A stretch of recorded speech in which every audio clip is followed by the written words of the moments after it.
നമസ്കാരം. നമസ്തേ. നീണ്ട കാത്തിരിപ്പിന് ശേഷം തേജസ് വീണ്ടും ഇന്ത്യൻ പ്രതിരോധത്തിന്റെ ഭാഗമാകുന്നു എന്നുള്ള തരത്തിലുള്ള വാർത്തകൾ വരുന്നുണ്ട്. നമുക്ക് നോക്കിക്കഴിഞ്ഞാൽ മനസ്സിലാവും. എനിക്ക് തോന്നുന്നു ദുബായ് എയർ ഷോയിൽ തോന്നുന്നു തേജസിന് വലിയ തരത്തിലുള്ള പ്രത്യാഘാതം ഉണ്ടായി. ഒരു വിമാനം തകർന്ന് വീഴുന്നത് കണ്ടു. അതിനുശേഷം ഇന്ത്യൻ പ്രതിരോധ സേന താൽക്കാലികമായിട്ട് നിർത്തി വെച്ചു എന്നുള്ള തരത്തിലുള്ള വാർത്തകളെല്ലാം വന്നായിരുന്നു. പക്ഷേ വീണ്ടും തേജസ് ഉയർത്തെഴുന്നേൽക്കുന്നു എന്നുള്ള തരത്തിലുള്ള വാർത്തകൾ വരുന്നുണ്ട്. അപ്പം എന്താണ് ഇതിന്റെ യഥാർത്ഥത്തിലൊരു സത്യാവസ്ഥ? ഇന്ത്യയുടെ അഭിമാന യുദ്ധവിമാന പ്രോജക്റ്റാണ് തേജസ് യുദ്ധവിമാനങ്ങൾ. ആ തേജസ് യുദ്ധവിമാനത്തിന്റെ പിന്നെ ഓപ്പറേഷണൽ ആയിട്ടുള്ള വിമാനമാണ് തേജസ് MK-1A.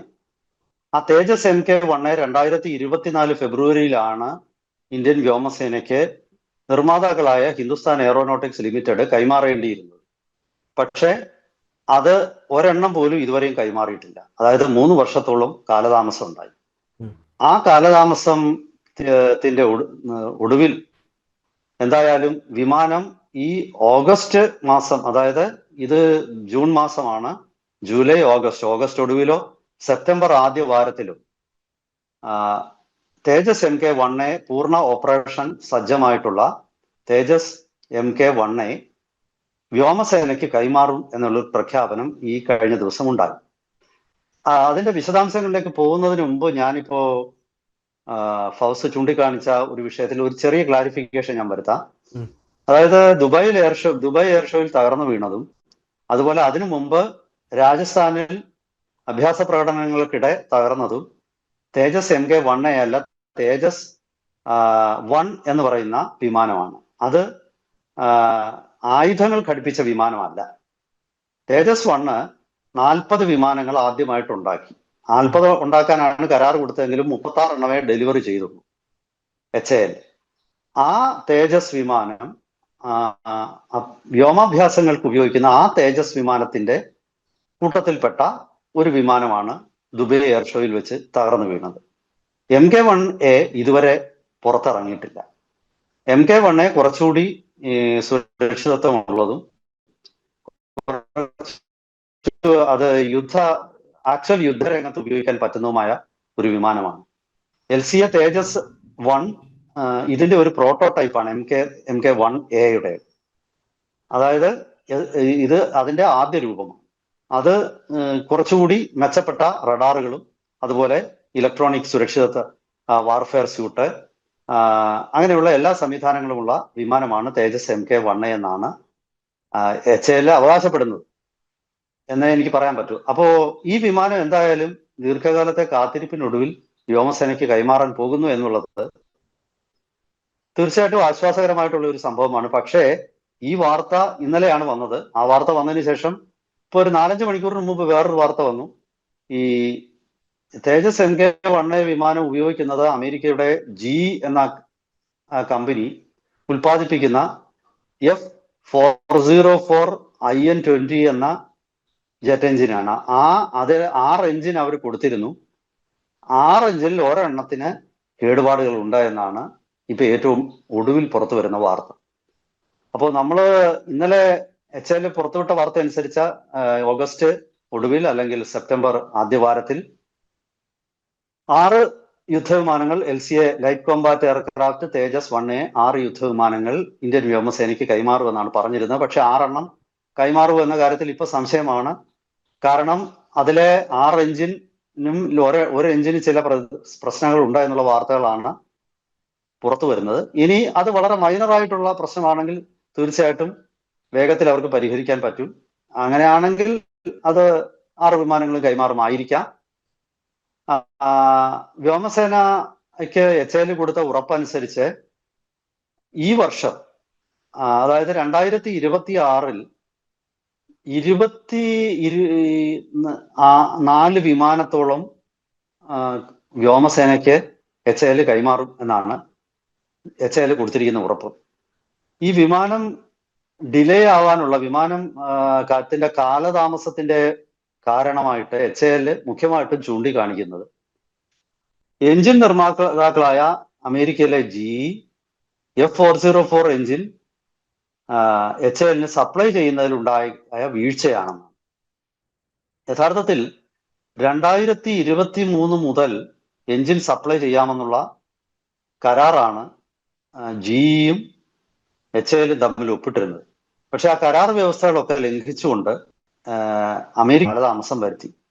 അപ്പോൾ അവരതിന് പറഞ്ഞ ന്യായം ലോകമെമ്പാടുമുള്ള സപ്ലൈ ചെയിനിൽ ഉണ്ടായ ചില പ്രതിസന്ധികളാണ്. അതിന്റെ ഒരു കാരണം ഇപ്പൊ യുദ്ധങ്ങള്, മറ്റു രീതിയിലുള്ള പ്രതിസന്ധികള്, ചൈന ഒരുപാട് ഉപരോധങ്ങൾ ഏർപ്പെടുത്തിയിരുന്നു, പ്രത്യേകിച്ച് ഈ അപൂർവ ധാതുക്കളുടെ കാര്യത്തിൽ. അങ്ങനെ പല കാര്യങ്ങൾ ഒരുമിച്ച് വന്നതുകൊണ്ടാണ് അവരുടെ കഴിവിനപ്പുറത്തെയുള്ള ലോക മാർക്കറ്റിൽ ഉണ്ടായ പ്രതിസന്ധികളാണെന്ന് പറഞ്ഞിട്ടാണ് അവര് ഈ ഏത് കരാറിലും ഫോഴ്സ് മജൂറെ എന്ന് പറഞ്ഞിട്ടൊരു ക്ലോസ് ഉണ്ട്. അതായത് കരാറിൽ ഏർപ്പെട്ടിരിക്കുന്നവരുടെ ഭാഗത്തു നിന്നുകൊണ്ട് ഉള്ള അല്ലാതെ വരുന്ന പ്രതിസന്ധികൾ കാരണം കരാർ നീണ്ടുപോയാൽ അവർക്ക് അത് ചൂണ്ടിക്കാണിച്ച് നഷ്ടപരിഹാരം കൊടുക്കാതിരിക്കാം. അതല്ലെങ്കിൽ കരാർ ലംഘനം എന്ന ഒരു കുറ്റത്തിൽ നിന്നും അവർക്ക് രക്ഷപ്പെടാം. അപ്പൊ അതായിരിക്കാം ഇതിന്റെ പിന്നിൽ, അതാണ് ഇതിന്റെ ഈ എഞ്ചിൻ സപ്ലൈ ചെയ്യുന്നതിലുള്ള കാലതാമസം എന്നാണ് അവർ പറഞ്ഞത്.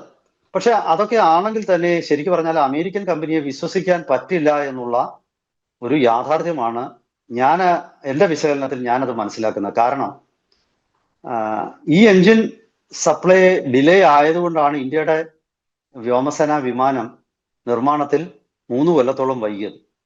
ഇപ്പോഴും ഈ വിമാനം പുറത്തിറങ്ങാൻ ഇനിയും കാലതാമസം ഉണ്ടാകുമെന്ന് തന്നെയാണ് ഞാൻ കരുതുന്നത്. ഇതൊക്കെ വല്ലാത്ത ഒരു ചോദ്യങ്ങളാണ് ഉയർത്തുന്നത്. കാരണം ഒരു യുദ്ധവിമാനം ഡിസൈൻ ചെയ്യുമ്പോൾ ആ യുദ്ധവിമാനം അതിന്റെ എഞ്ചിനനുസൃതമായിട്ടാണ്. കട്ടിലിൽ ഒപ്പിച്ച് കാല് മുറിക്കുക എന്ന് പറയുന്ന പോലെ, അതായത് യുദ്ധവിമാനത്തിനനുസൃതമായ എഞ്ചിൻ കിട്ടത്തില്ല, എഞ്ചിൻ അനുസൃതമായ യുദ്ധവിമാനമാണ് ഡിസൈൻ ചെയ്തത്. അമേരിക്കയെ എന്തുകൊണ്ട് ഇന്ത്യ വിശ്വസിച്ചു? എന്തുകൊണ്ട് റഷ്യയുടെ NBO സാറ്റേൺ പോലെ റഷ്യയുടെ ഒന്നാം തരം എഞ്ചിനുകൾ മാർക്കറ്റിലുണ്ട്. ചൈനീസ് J-20യും J-10ഉം എല്ലാം തന്നെ റഷ്യൻ എഞ്ചിൻ വെച്ചിട്ടാണ്.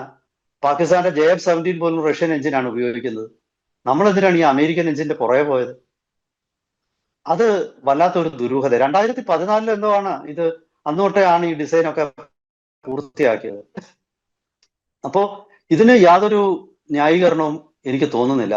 എന്തുകൊണ്ടാണ് ഇന്ത്യയുടെ ഈ അഭിമാന പ്രോജക്റ്റ് അമേരിക്കൻ എഞ്ചിനെ ചുറ്റിപ്പറ്റി എന്തിനാണ് അത് ഡിസൈൻ ചെയ്തത്? ആദ്യം കാവേരി എന്ന സ്വന്തം എഞ്ചിനായിരുന്നു ആലോചിച്ചിരുന്നത്. പക്ഷെ 1990കളുടെ ഒടുവിലൂടെ ഈ കാവേരി എഞ്ചിൻ എന്ന് പറയുന്നത് പിന്നെ നടക്കില്ല എന്നുള്ളത് ബോധ്യമായി. ഉടൻ തന്നെ അത് പല ഡിസൈൻ പാരാമീറ്റേഴ്സും മാറ്റിയിട്ട് F404 എഞ്ചിന് വേണ്ടിയിട്ട് അത് റീഡിസൈൻ ചെയ്തു. അപ്പോ ഈ ചോദ്യം നമ്മൾ HALനോട് ചോദിക്കുമ്പോൾ HAL പറയുന്ന മറുപടി ലോകത്തിലെ അവൈലബിൾ ആയിട്ടുള്ള ഈ ക്ലാസ്സിൽപ്പെട്ട ഏറ്റവും ശക്തമായ എഞ്ചിനാണ് F04 എന്നാണ്. പക്ഷെ അതൊക്കെ ശരിയായിരിക്കാം, അല്ലെന്നൊന്നും ഞാൻ പറയുന്നില്ല. പക്ഷേ ഈ സംഭവം കൈ കിട്ടണ്ട. ഏറ്റവും നല്ല എഞ്ചിൻ ആയിരിക്കാം ഈ ക്ലാസ്സിലുള്ളത്. 83-84 കിലോ ന്യൂട്ടൺ ത്രസ്റ്റ് നൽകുന്ന, 83-നും 85-നും കിലോ ന്യൂട്ടൺ ഇടയ്ക്ക് ത്രസ്റ്റ് നൽകുന്ന ഒരു എഞ്ചിൻ, അതിലേറ്റവും ഉപയോഗിച്ച് പല വിമാനങ്ങളിൽ ഉപയോഗിച്ച് അതിന്റെ കാര്യക്ഷമത തെളിയിക്കപ്പെട്ട എഞ്ചിൻ ആയിരിക്കാം F404. പക്ഷേ ഈ കമ്പനി ഇത് തന്നില്ലെങ്കിലോ? ഇത് മൊത്തം വിമാന പ്രോജക്റ്റ് അട്ടിമറിക്കപ്പെട്ടു എന്ന് തന്നെയാണ് ഞാൻ കരുതുന്നത്. പക്ഷെ എന്നിട്ടും അത് പുറത്തു പറയാൻ HALന്റെ ഭരണാധികാരികൾ തയ്യാറായിട്ടില്ല. എനിക്ക് തോന്നുന്നത് ഈ അട്ടിമറി അടുത്ത LCA തേജസ് MK2ലേക്കും വരും. ആ വിമാനവും പുറത്തിറങ്ങാൻ വലിയ ബുദ്ധിമുട്ടാണ്. ഒരുപക്ഷെ ഇതൊക്കെ കൊണ്ടായിരിക്കാം ഇപ്പോൾ സർക്കാർ AMCA എന്നുള്ള 5th ജനറേഷൻ വിമാനത്തിന്റെ പ്രോജക്റ്റ് സ്വകാര്യ മേഖലയ്ക്കാണ് കൊടുക്കുന്നത്. HALനെ അതിൽ നിന്ന് ഒഴിവാക്കിയിരിക്കുക. പൊതുമേഖലാ സ്ഥാപനമായ HAL മൊത്തം രാജ്യത്തിനോടും ചെയ്തത് ഒരു ആശാസ്യമായ നടപടിയാണെന്ന് എനിക്ക് തോന്നുന്നില്ല. HAL ഈ പ്രോജക്റ്റ് സൈൻ ചെയ്ത കാലത്തെ ഉദ്യോഗസ്ഥന്മാരെ തീർച്ചയായിട്ടും അവര് വിചാരണ ചെയ്യപ്പെടേണ്ടതാണെന്നാണ് തോന്നുന്നത്. അതൊക്കെ അവിടെ ഇരിക്കട്ടെ. ഞാൻ അത് പ്രത്യേകിച്ച് മറ്റൊരു ചർച്ച ചെയ്യേണ്ട ഒരു വിഷയമാണ്. അപ്പോ ഈ തേജസ് MK1യുടെ കുറച്ച് പ്രത്യേകതകൾ നമുക്ക് നോക്കാം. അത് പിന്നെ ഏറ്റവും ആധുനികമായ AESA radar, active electronically scanned array radar എന്ന റഡാർ, അത് ഇസ്രായേലിന്റെ റഡാറാണ് തൽക്കാലം ഇതിൽ ഘടിപ്പിക്കുന്നത്. ആ റഡാർ ഇന്റഗ്രേറ്റ് ചെയ്യാനും സാങ്കേതിക ബുദ്ധിമുട്ടുകളൊക്കെ ഉണ്ടായി. അതായത് ELM 2052 എന്ന റഡാർ, അത് ഇന്ത്യ നിർമ്മിച്ച, തദ്ദേശീയമായിട്ട് DRDO നിർമ്മിച്ച ഐസാർ റഡാർ ഉണ്ട്. ആ റഡാർ വേണ്ടെന്ന് വെച്ചിട്ടാണ് ഈ റഡാറിലോട്ട് പോയത്. അതിനെ ചൊല്ലി ഒരുപാട് വിവാദങ്ങൾ ഉണ്ടായിരുന്നു. ഇപ്പോ എന്തായാലും ശരി, ELM 2052 ലോകത്ത് പലയിടത്തും ഉപയോഗിച്ചുകൊണ്ടിരിക്കുന്ന ഒരു റഡാറാണ്. ആ റഡാർ നല്ല റഡാറാണ്. ഏതാണ്ട് 60ഓളം ടാർഗറ്റുകളെ ഒരേ സമയം ട്രാക്ക് ചെയ്യുകയും ഒരു 20 തൊട്ട് 30 ടാർഗറ്റുകളെ ഒരേ സമയം എൻഗേജ് ചെയ്യുകയും ചെയ്യാൻ പറ്റുന്ന ഒരു റഡാർ സിസ്റ്റമാണ്. തീർച്ചയായിട്ടും ഏറ്റവും ആധുനികമായിട്ടുള്ള ഒരു റഡാറാണ് ഈസ റഡാർ. പഴയ ഇന്ത്യയുടെ മറ്റു പല വിമാനങ്ങൾക്കും, ഇപ്പോ കൈവശമുള്ള പല വിമാനങ്ങൾക്കും, എനിക്ക് തോന്നുന്നു റഫാൽ ഒഴിച്ച് പല വിമാനങ്ങൾക്ക് ഈസ റഡാർ ഇല്ല. ഫേസ്ഡ് അറേ റഡാർ എന്ന് പറഞ്ഞാൽ ഇതിന് തൊട്ടു മുൻപ് ഏറ്റവും ആധുനികമെന്ന് കരുതപ്പെട്ടിരുന്ന ആ റഡാറാണുള്ളത്. അതുകൊണ്ട് തന്നെ ഇത് തീർച്ചയായിട്ടും തേജസ് വിമാനത്തിന് ഒരു അഡ്വാൻറ്റേജ് ഉണ്ട്. ആസ്രാം എന്ന് പറയുന്ന ഇസ്രായേലുമായിട്ട് സഹകരിച്ചുണ്ടാക്കുന്ന ഒരു ബിയോണ്ട് വിഷ്വൽ റേഞ്ച് മിസൈല്, അതുപോലെ ഇന്ത്യയുടെ സ്വന്തം അസ്ത്ര MK-1 മിസൈല്, ഈ മിസൈല് ഇപ്പോ റേഞ്ച് വർദ്ധിപ്പിച്ചിട്ടുണ്ട്. 160 കിലോമീറ്റർ വരെ റേഞ്ചുള്ള Astra 1 missile, beyond visual range air to air missile ഈ തേജസ് വിമാനത്തിലുണ്ടാകും. ഏറ്റവും ആധുനികമായ ഇലക്ട്രോണിക് വാർഫെയർ സൂട്ട് ഉൾപ്പെടെയുള്ള എല്ലാ സംവിധാനങ്ങളും ഉണ്ട്. HAL പറയുന്ന മറ്റൊരു, ഈ കാലതാമസത്തിന്റെ ഒരു കാരണമായിട്ട് HAL പറയുന്നത്, വ്യോമസേന ആദ്യം അംഗീകരിച്ച് ഫ്രീസ് ചെയ്യുക എന്ന് പറയും. അതായത് നമ്മളിപ്പോ ഒരു ഡിസൈൻ, ഇന്ന ഡിസൈൻ വേണം എന്ന് നമ്മൾ പറയുകയാണ്, ഞങ്ങൾക്ക് ഈ വിമാനത്തിൽ ഇന്ന സൗകര്യങ്ങളൊക്കെ വേണം. അങ്ങനെ പറഞ്ഞിട്ട് അതിനുശേഷം പിന്നീട് 40 തവണ 40 മാറ്റങ്ങൾ വരുത്തി. ഈ ഓരോ മാറ്റങ്ങളും ഈ വിമാനത്തിൽ ഇൻകോർപ്പറേറ്റ് ചെയ്യേണ്ടതുണ്ട്, വിമാനത്തിൽ സംയോജിപ്പിക്കേണ്ടതുണ്ട്. അപ്പോ ആദ്യം പറഞ്ഞതിൽ നിന്നും അംഗീകരിച്ച ഡിസൈനിൽ നിന്നും ഇത്രയധികം വ്യത്യാസങ്ങൾ പിന്നീട് കൊണ്ടുവന്നപ്പോൾ അത് കൃത്യമായിട്ട് ഞങ്ങൾ ചെയ്തു. അതാണ് ഒരു കാലതാമസത്തിന്റെ കാരണം. നേരെ മറിച്ച് ആദ്യം നിങ്ങൾ പറയുന്ന ആവശ്യങ്ങൾക്കനുസരിച്ചിട്ടുള്ള അതിൽ നിന്ന് നിങ്ങൾ പിന്നീട് മാറുന്നില്ല. ഇപ്പം ഇന്ന് നമ്മളെല്ലാം അംഗീകരിച്ചിട്ട് പോകുമ്പോൾ നാളെ രാവിലെ നമുക്ക് തോന്നുകയാണ്, അയ്യോ മറ്റേ കാര്യം കൂടെ ഉണ്ടായിരുന്ന നല്ലതായിരുന്നു, ഉടനെ അവനെ വിളിച്ചിട്ട് ഇതോടൊന്ന് ചേർത്തേ എന്ന് പറഞ്ഞ് ഇതങ്ങ് നീണ്ടുപോയതാണെന്നാണ് HAL പറയുന്നത്. അപ്പോൾ രണ്ടു കൂട്ടരും അങ്ങോട്ടും ഇങ്ങോട്ടും ആരോപണം പല കാര്യങ്ങൾക്ക് ഉന്നയിക്കുന്നു. അപ്പൊ ഈ രണ്ട് കാര്യങ്ങളിൽ എനിക്ക് തോന്നുന്നു സർക്കാർ ഒരു ഹൈപ്പവർ വ്യോമസേനയുടെയും HALന്റെയും ഉദ്യോഗസ്ഥന്മാരടങ്ങുന്ന ഒരു എക്സ്പെർട്ടുകളും അടങ്ങുന്ന ഒരു കമ്മിറ്റിയെ വെച്ചിട്ട്, ഈ കമ്മിറ്റി ഒരിക്കൽ ഡിസൈൻ ഫ്രീസ് ചെയ്ത് കഴിഞ്ഞാൽ ഇത്രയധികം മാറ്റങ്ങളൊന്നും വരുത്താൻ കസ്റ്റമർക്ക് അവകാശം ഉണ്ടാവില്ല എന്ന് കസ്റ്റമറായ വ്യോമസേനയോട് കൃത്യമായിട്ട് പറയേണ്ടത്. കാരണം അങ്ങനെയാണെങ്കിൽ പിന്നെ ഒരിക്കലും ഇതിന്റെ ഡിസൈനിങ് നിർമ്മാണം പൂർത്തിയാവില്ല, അതങ്ങനെ തുടർന്നുകൊണ്ടിരിക്കും. ഓരോ ദിവസം കഴിയുമ്പോഴും നമുക്ക് തോന്നും കുറച്ചുകൂടെ നന്നാക്കാമെന്ന്. അതിപ്പോ അടുത്ത മോഡൽ ഇറങ്ങുമ്പോഴാകട്ടെ, എന്തായാലും ഇപ്പോ ഉള്ളത് ആദ്യം ഇറങ്ങട്ടെ. ആ ഒരു അങ്ങനെയൊക്കെയുള്ള പല കാര്യങ്ങളിലും ചില പാളിച്ചകളൊക്കെ പറ്റിയിട്ടുണ്ടെന്നാണ് എനിക്ക് തോന്നുന്നത്. ഇപ്പോ സപ്ലൈ ചെയ്യുമെന്ന് പറഞ്ഞ 24 വിമാനങ്ങൾ ഈ വർഷം സപ്ലൈ ചെയ്യുമെന്ന് പറഞ്ഞു. പക്ഷെ എനിക്ക് തോന്നുന്നില്ല 24 വിമാനങ്ങൾ വ്യോമസേനയ്ക്ക് നൽകാൻ HALന് കഴിയുമെന്ന്. എന്തായാലും ശരി, അവര് ഒരു സ്ക്വാഡ്രൺ, അതായത് സാധാരണഗതിയിൽ ഒരു സ്ക്വാഡ്രൺ എന്ന് പറയുന്നത് 17-18 വിമാനങ്ങളാണ്. പക്ഷേ തേജസിന്റെ ഒരു സ്ക്വാഡ്രൺ 20 വിമാനങ്ങളായിരിക്കുമെന്നാണ് കണക്കാക്കപ്പെടുന്നത്. അതായത് 24 പറഞ്ഞെങ്കിലും 20 വിമാനങ്ങളെങ്കിലും വ്യോമസേനയ്ക്ക് കൈമാറാൻ HALന് സാധിക്കുമെങ്കിൽ തീർച്ചയായിട്ടും അതൊരു വലിയ നേട്ടമായിരിക്കും. ഇതൊക്കെ നമ്മൾ ഈ വിമർശനങ്ങൾ ഞാൻ ഉന്നയിക്കുമ്പോഴും ഞാൻ ഒരു കാര്യം കൂടെ പറഞ്ഞിട്ട്, ഒരുപക്ഷെ സമയത്തിന്റെ പരിമിതിയുണ്ട്, പറഞ്ഞിട്ട് ഞാൻ അവസാനിപ്പിക്കാം. അതായത് ഇത്രയധികം തിരിച്ചടികളൊക്കെ നേരിട്ടാലും ഇങ്ങനെ ഒരു പ്രോജക്റ്റ് ഇന്ത്യ ഏറ്റെടുക്കണം എന്ന് തന്നെയാണ് എൻ്റെ അഭിപ്രായം.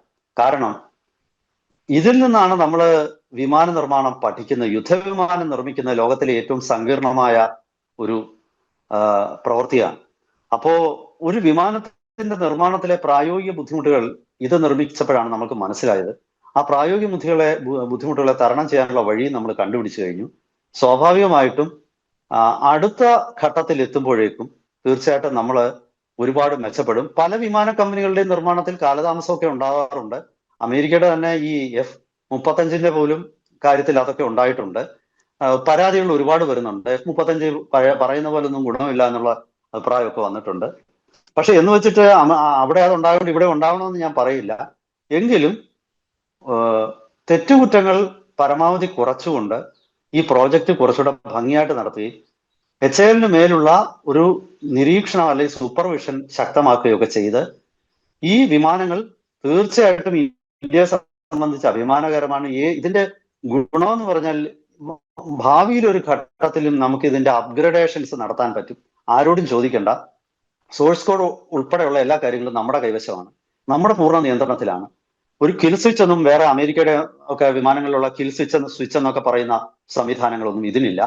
അപ്പോൾ ആര് വിചാരിച്ചാലും ഇതിനെ തകർക്കാൻ പറ്റില്ല. ഈ പേടിയായിരിക്കാം അമേരിക്കയെ സത്യം പറഞ്ഞാൽ ഈ പ്രോജക്റ്റിനെ ഡിലേ ചെയ്യിക്കുന്ന. നാളെ ഇന്ത്യ ഇത് ഉണ്ടാക്കി മറ്റു രാജ്യങ്ങൾക്ക് വിൽക്കുന്ന സ്ഥിതി വന്നാൽ അമേരിക്കൻ കമ്പനികളുടെ വൈറ്റത്തടിക്കും. ഇതും ഒരു കാരണമാണ്. എന്തായാലും ശരി, ഈ പ്രോജക്റ്റ് ഉദ്ദേശിച്ച സമയത്ത് നടന്നില്ലെങ്കിലും ഇപ്പോഴെങ്കിലും നടക്കട്ടെ എന്ന് ആശംസിച്ചുകൊണ്ട് നമുക്ക് തൽക്കാലം ഈ ചർച്ച അവസാനിപ്പിക്കാം. കൂടുതൽ വിവരങ്ങളും ഇൻഫർമേഷനുമായിട്ട് വരും ദിവസങ്ങളിൽ വീണ്ടും പ്രേക്ഷകരെ സമീപിക്കാം. ഒരിക്കൽ കൂടി എല്ലാവർക്കും നമസ്കാരം.